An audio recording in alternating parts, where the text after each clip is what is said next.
Hello. Hello, everyone.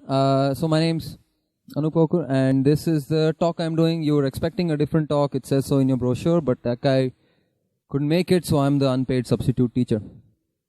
Uh, so, yeah, we're going to talk about how to write whatever that's. So, MVP on Android and how you can use that to make your apps slightly better. I am a GDE, which means I'm very smart. And I work for a startup called ClearTax. So we do tax stuff, which is, well, we make it easy for you to pay tax, or as easy as it can be within the Indian government. And we're hiring. My boss told me to set that, so we're hiring, looking for back-end developers, salespeople, anybody who brings in money. Okay, cool. So let's get started. So first of all, MVP is not minimum viable product. It's model, view, presenter. It's an architectural pattern you can use in your code. Okay, and so why do we use this? Is the first question. Yeah. So MVP allows you to get a clear picture. This is what most apps look like right now. There's data, there's views, and everything is just jumbled, and everything is happening everywhere. MVP will make your apps look like this. So it has three components: the model, the view, and the presenter. So model is your data. Anything, it can be like a database, it can be a server, all that stuff, API, whatever. Views are basically your Android views, activities, fragments, anything that has to do with the UI thread, runs on the UI thread is a view. Presenter is a class that coordinates between these two. We'll see how. Right. The second thing is separation of concerns. It helps your code be decoupled, and decoupled code is better code because it is easier to modify. It's flexible. Each layer will do its own stuff, and if you want to change any layer at any point of time, you can do so without affecting the other parts of your app. Oh yeah, and this is not really directly related to MVP, but if you combine it with RxJava and a bunch of stuff, you can do this. So basically, most of the problems that we have in Android and asynchronous things is that we have a life cycle to worry about. So if you do all this stuff outside of the life cycle in your model, then you don't have to worry about life cycles. This is the main thing. You can test stuff. So testing is the whole reason we do architectures in the first place. So you can get confidence in your code when you ship a new feature, change something existing, whatever. So yeah. And okay, so this is what it looks like. So we have the model, the view, and the presenter. Notice the tiny little arrows.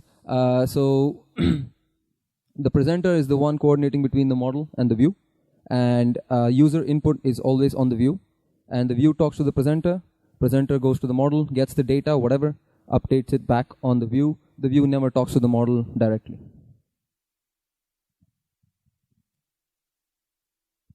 Okay, so this is how it looks on Android.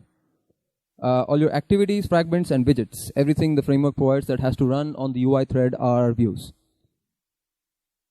Data layer is basically models, SQLite, API, content provider. Anything that has nothing to do with Android really is your model. Yeah, so that's just what I said again. So any user input has to always be on the view. This differs from other architectural patterns where, like for example, in MVC, the user inputs are handled by the controller. Here, it's always handled by the view. So one thing you have to remember is you have to keep your presenters and your models Android free. Right? Otherwise, this whole pattern doesn't work. So the main thing we're trying to achieve in this architectural pattern is to isolate these layers. So make your presenters and your models non-Android, so you can test them on the JVM without needing a device or anything. Everything that happens on the UI thread is done by the view. I keep saying this again and again, but I just want you to really know it. Keep it simple. Too much architecture is bad. DI makes things easier. We saw a talk about Dagger 2. That's a good one. Or you can just roll your own little DI framework on the fly. We use mocking frameworks to test it. We'll see how the tests are done. So we use things like Mockito and Power Mockito, and there's other Mockitos. So, yeah. Okay, so that's enough talk. Everything I'm about to show you is on GitHub, so you can check it out later. And over to Android Studio, where I have made the font size really, really big, so you can see. Cool. So let me show you the sample app. This is the sample app. It only does two things. So there's the main activity and there's the posts activity. So the main activity has one button. You click it, it opens this screen, and it gets some random gibberish from a server. That's all it does. Okay. Okay, stop.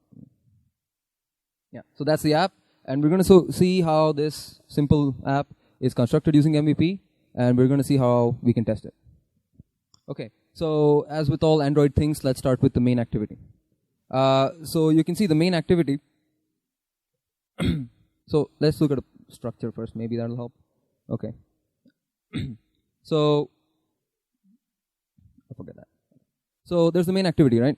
And in our case, this is a view, right? So it implements a contract called the main screen, right?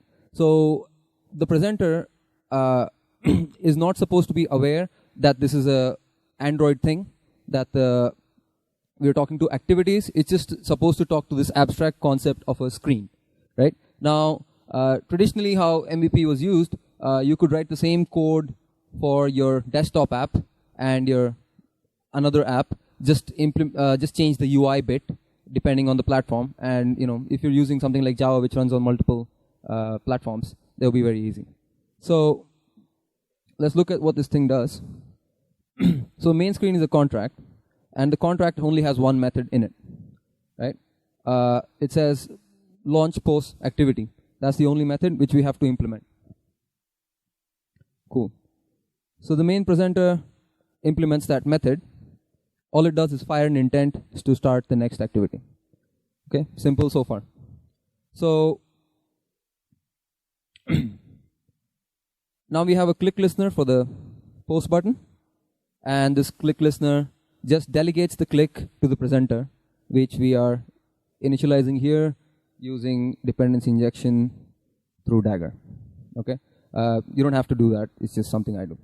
So basically, what happens so far is somebody clicks the button, the user clicks the button, the click listener is called, and then the click is delegated to the show post button click method in the presenter. Now we can look at what the presenter is doing with this click. Okay, there. So this is just the presenter constructor, and this is the button.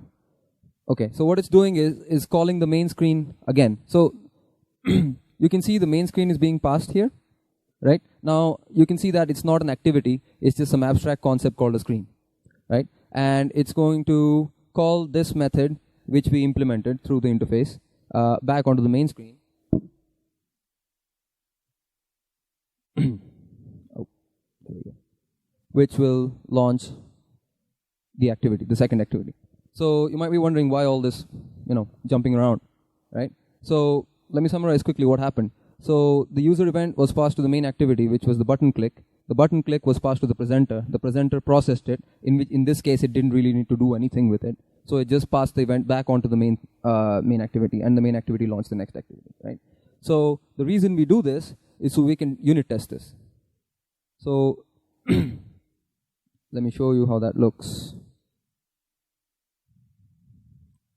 So there's this annoying build variant thing that you have to do every time in Android Studio when you want to switch between unit and other tests.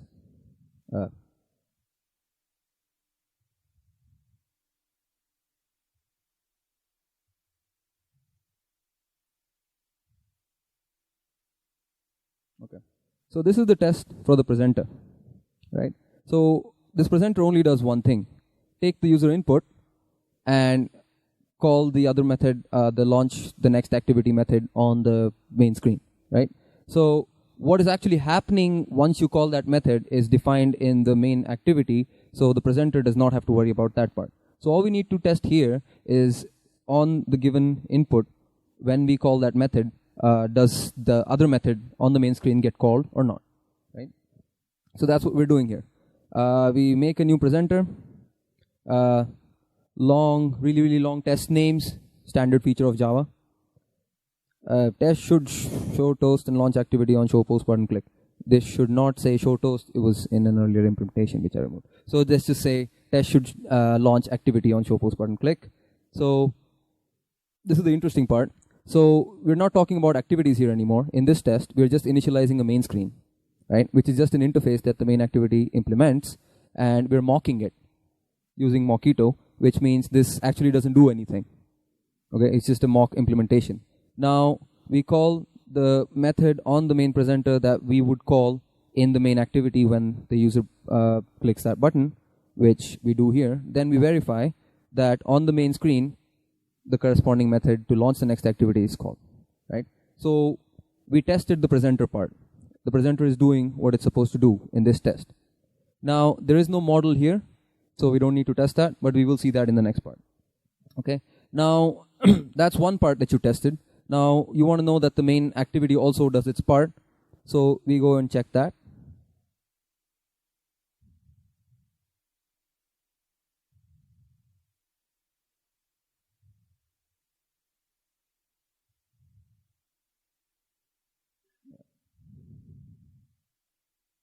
All right. So this is the test for the main activity, which is a Espresso UI test. Now, these tests will require Android a device or an emulator to run on. The other test does not. It's a JVM test because there was no, as you can see, there was no Android in here at all. No Android anywhere, right? So this is the advantage it gives us. You can test your models and your presenters on the JVM using standard unit tests, and you only need to test your main, UI code on your main thread, which is on a device. So let's look at that test. We're just creating a main activity here, and at this point we are actually talking about real activities because that's what we want to test. Then again, yeah. So test should launch post activity when show post button is clicked. How we're doing that is that's unusual.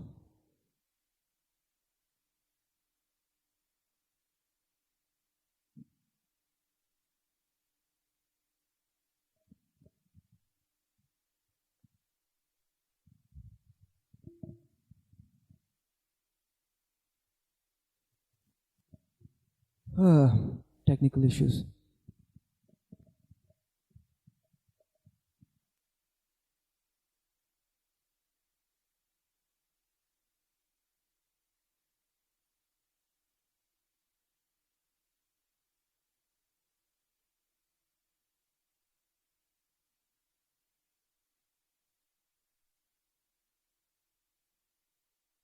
And we're back. So the test. So we're gonna click the button using Espresso.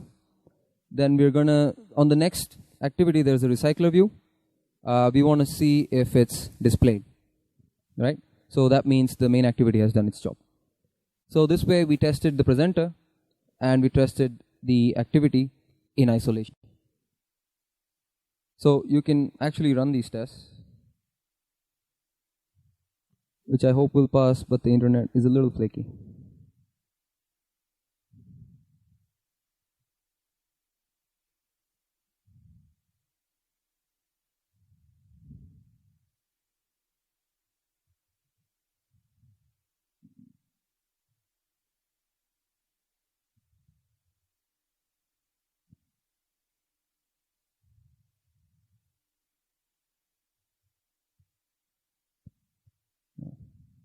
This is what you get for buying a MacBook Air instead of a MacBook Pro.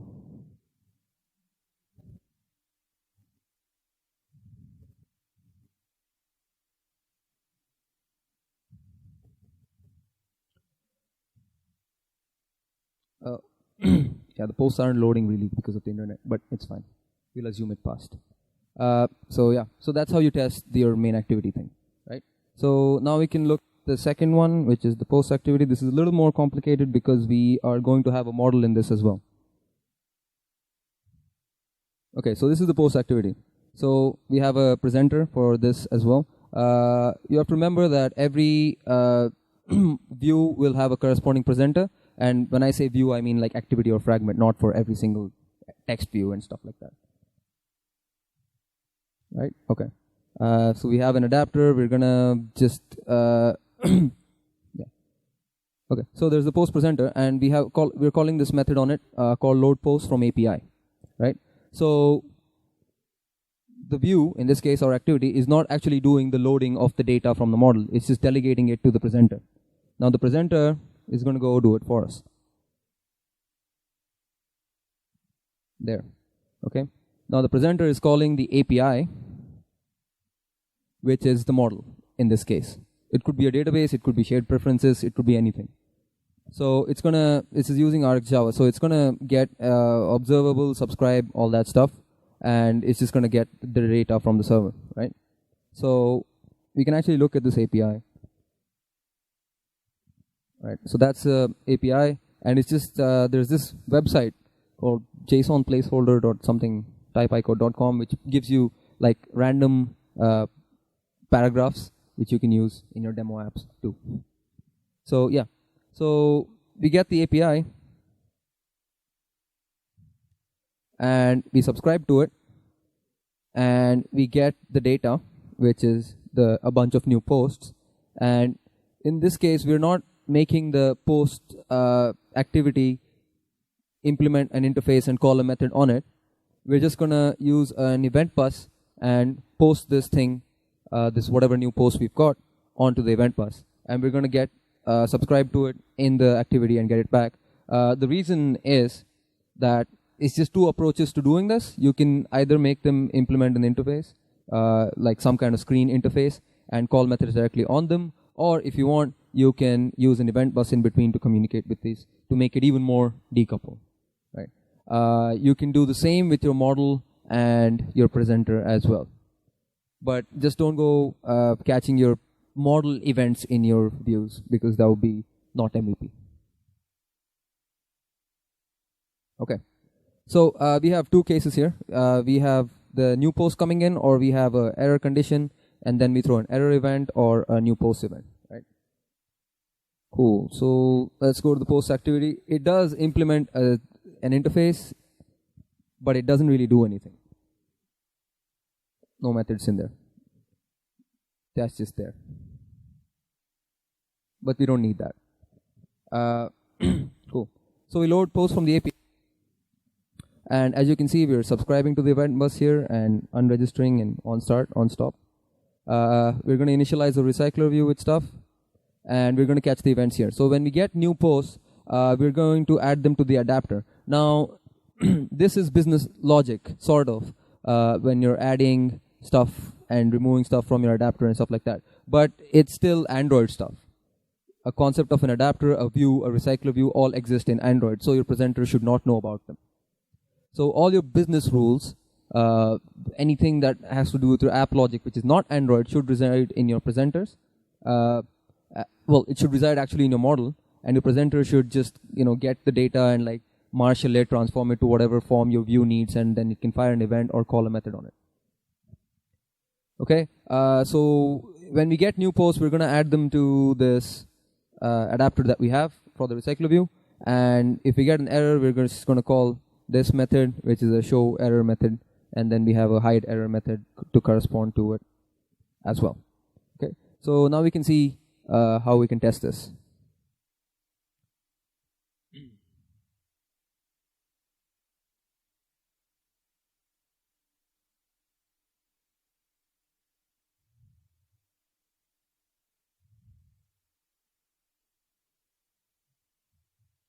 So once again, we're going to test the presenter first on the JVM, no Android necessary.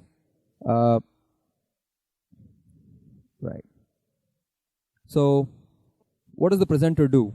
The presenter doesn't actually load the data. It just schedules a data load on the API. And the API, which is our model in this case, is actually doing the loading from the API, from the server. So what we have to test is if the presenter is successfully scheduling the load, right? And then we can test the API to see if the API is doing its job. In this case, the API is just a call to retrofit the library. I'm sure everybody here knows. So retrofit is tested by Square, obviously, so we don't need to write tests for that. So, okay, so we have an observable, which is our observable, which is just a mock observable. It's not actually going to return any data. It's only going to return the data we tell it to return. Then we're going to define the return values, which is this whole chain of calls that you see here. What is that?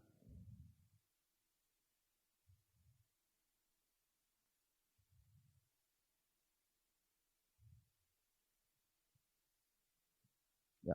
Basically, we're mocking this whole chain of calls that you see here.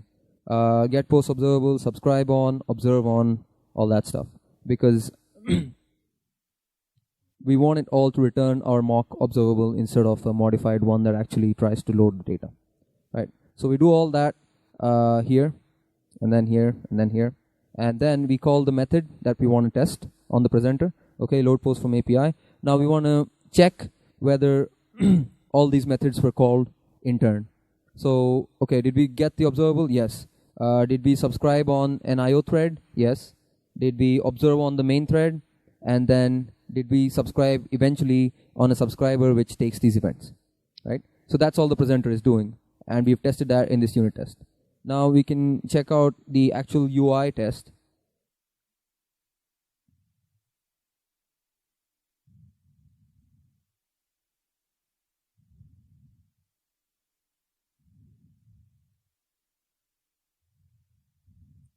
Okay, so this is the post activity actual test.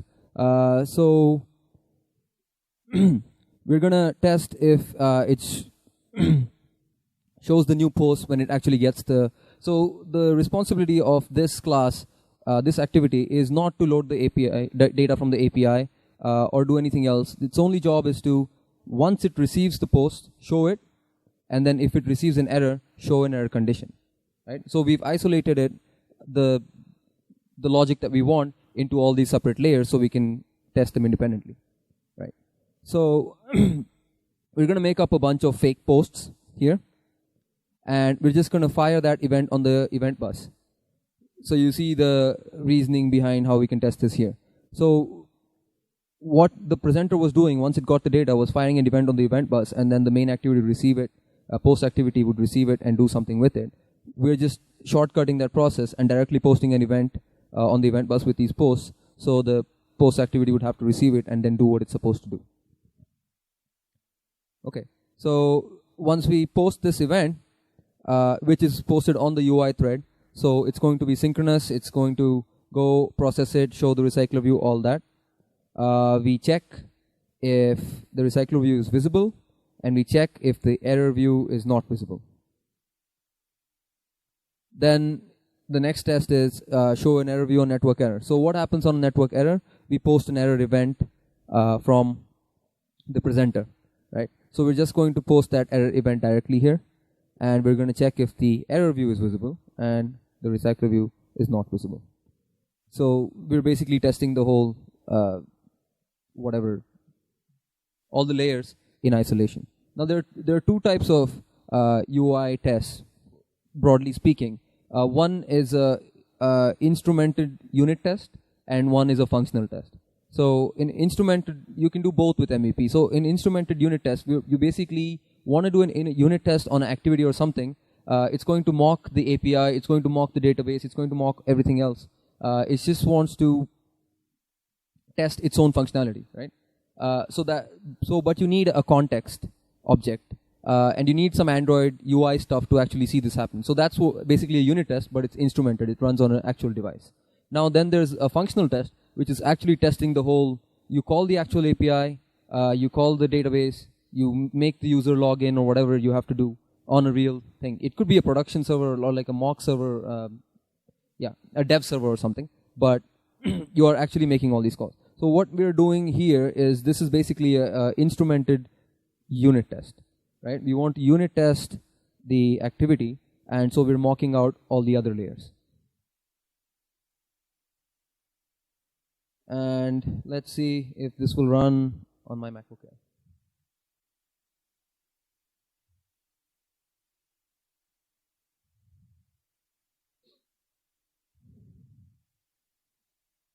Okay, seems to have run. Yeah, but again, the network. So that's basically the talk. I hope you kind of got a high-level overview of how MVP works and what it's useful for and why we do it in the first place. So it might look like it's a bit more effort writing code the first time, like I have to do all this now, think about which layer to put my code in and how to communicate between the layers. But in the long run, it really pays off because you can test your code and you can change features and you can add new features and you can have like a solid architecture in your app which new developers coming onto your team can quickly adapt to. And yeah, testing is basically the thing. So you have, less bugs and happier users. Okay? So questions?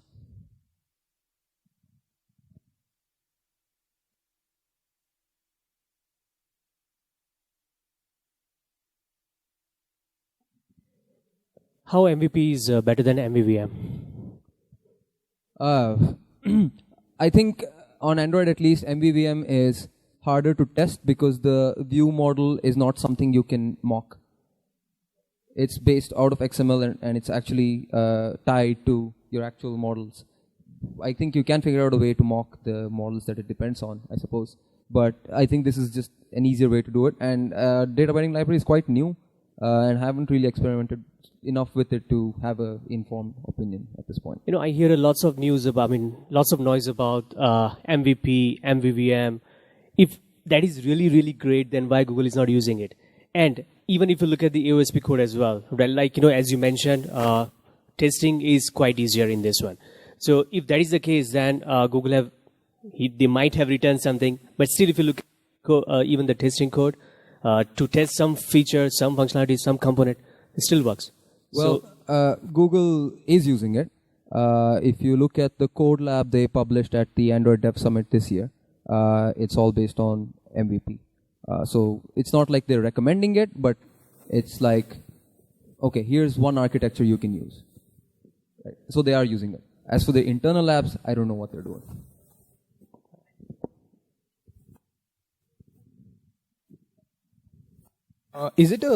Shouldn't the logic of creating intents be also in presenters? Because many a times when you Hang on, I can't see you. yeah, Oh, so because isn't it a good idea to push the logic of creating intents even in the presenters? Because many a times you even pass data in presenters and there is logic associated with that as well, and you definitely want to unit test that as well. And since now you can even mock Android stuff with the new Android jar. I guess that can be also done, but then intent in most cases it requires a context. You can mock the context. So then you have to mock the context, but I suppose that can be done also. And so this is the kind of stuff I meant when I said the KISS principle applies. Like do either one, because this is not the stuff you should be really worrying. If you have like a high-level architecture that allows you to test your apps effectively, it doesn't matter. And in functional tests, you mentioned that you should use a debug server to test the entire functionality. Is using that or using something like retrofit mock a better idea, because then you don't need the server to run that test and it's really fast? Or do you recommend using a debug server surely? I guess so, but in my experience, like using any mock server is still not a real thing because it's still deterministic, whereas a real server can fail on you in many ways that you just don't expect. Okay, but if the things like HTTP and retrofit allow you to they do test delays and fails. So if that works for you, that's fine. Okay, and this is with specific. You guys use something like you guys inject transformers in so that all RxJava stuff can run on the UI thread while you're testing, or do not do that? No, not at the moment. So what I do personally is I take the RxJava stuff and put it into the presenter. Okay. And then it communicates via an event bus or something like that. So I can just push the events onto the event bus, and then I don't have to worry about, because I know that this event will be called once the subscriber completes. so I can just test it like that. But will that not be like right when you're doing the functional test? Because That's true. So there is a Espresso idling resource for RxJava by the folks at Novoda.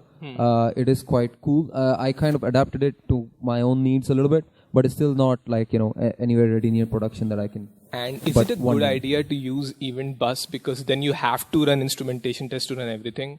Because if you push that to the presenter, and then the test can completely be JVM based, because then because you're mocking the presenter. But Event Bus has to be run in an instrumentation. You don't test. have to use an event bus. Like, I'm just asking a recommendation.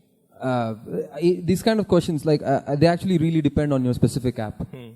So if I don't know, like my general thing is if you have a few events, it's fine. But your mileage may vary. Do you guys use the an RxJava implementation? Yeah, I've used that as well. The only thing with that is it's pretty much the same. So it's not. Cool. Awesome. Hi. So in your post activity, right, you come back from Rx to the activity through a event bus. Wouldn't it, to follow pure MVP kind of thing, wouldn't it make sense you come back to the presenter and then the presenter sends that data to it? That's what's happening. I believe you came back directly to the activity. Your Yeah, concept. yeah, so the event is Event bus posted to the activity, right? Yeah. Should have So- posted to the presenter. Well, the subscriber is in the presenter. So the data comes into the presenter, and then the presenter uses the event bus to pass it on to the activity. Okay. So, in that case, how do you handle threads? So, let's say I had to do this across different multi-project setup across different modules. So my solution to that for now is I don't handle threads. So that's why my testing is just post this event. I know this event will be posted when the network stuff happens, and I come back to it. So I just test the effects of that event. Now, if you're using, I think Wally or the standard Android HTTP URL connection has Espresso idling resources that will wait for this. Rx, as I mentioned, Novoda guys have Espresso idling resource implementation for Rx. I don't know how good that is because I haven't tested it, but yeah. So I expect something soon to pop out of the Rx world to deal with this. One last thing is, how do you test, if you at all do filtering, mapping and use Rx to its full potential, how do you test those Just test the effects. transformations? Yeah. So as long as you get the effect, I think that's what your users care about. So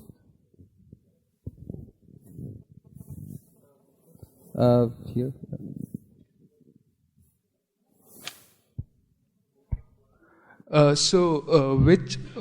Which architecture would you use if you want to abstract your model? So just in case you'd have something in the memory, something in the database, and something on the cloud.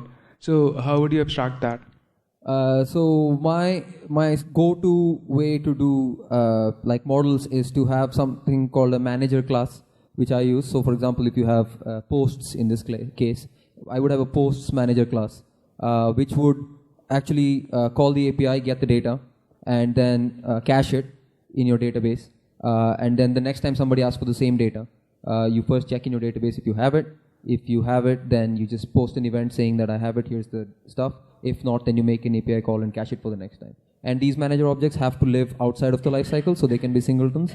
As long as you don't have like a million manager objects, it shouldn't affect your memory too much. And the manager objects should be lightweight in the sense that they shouldn't hold too much data in memory. They should be constantly writing it to the disk. So just in case you want to cache it in memory, and let's say the user comes at the same place and you want to have the same effect from the memory rather than fetching it from the database. What's the preferred approach? I didn't. We want to cache some data in memory so that we don't get it from the. I mean, it's a database call. So you can use the LRU cache that. Just the LRU cache will yeah. work. Okay.